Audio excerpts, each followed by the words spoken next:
Ruby, iminungkahing i-remake. Usap-usapan ngayon sa social media ang mungkahe ng ilang kilalang personalidad na muling buhayin ng ABS-CBN Studios ang iconic na telenobelang Ruby na unang sumikat sa Philippine adaptation noong 2010 na pinagbida ni Angelica Panganiban. Sa isang tweet sa X, nagpahayag ng hiling ang Kapamilya Entertainment correspondent na si MJ Felipe na sana'y i-remake ang Ruby o kung hindi man ay gumawa ng isang bagong serye na may kaparehong tema. Isang bida kontra bida na karakter na kasing tapang at kasing lalim ng Ruby. Ayon kay MJ, nananatiling relevant at epektibo pa rin sa kasalukuyang panahon ng ganitong klaseng material. Nagbigay rin ng reaksyon ng veteranang manunulat na si Norin Capili na nagbahagi ng creative team ng 2010 adaptation.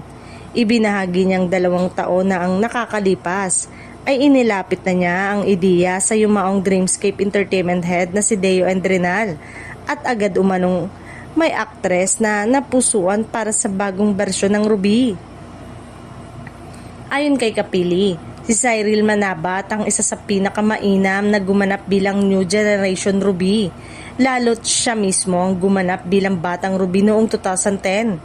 Dagdag pa rito, napag-usapan din umano ang pangalan ni Maris Racal bilang posibleng gumanap sa naturang kubida kontra bida role dahil sa kanyang lalim sa pag-arte at kakayanang magdala ng komplikado at emosyonal na karakter.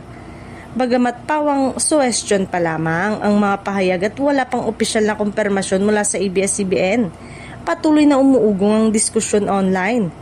Kayo, mga kapamilya, sino ang mas nais nyong bilang bagong Ruby? Cyril Manabat o Maris Racal? O mas gusto nyo ba ng isang bagong serye na may malabida kontra bida ang tema?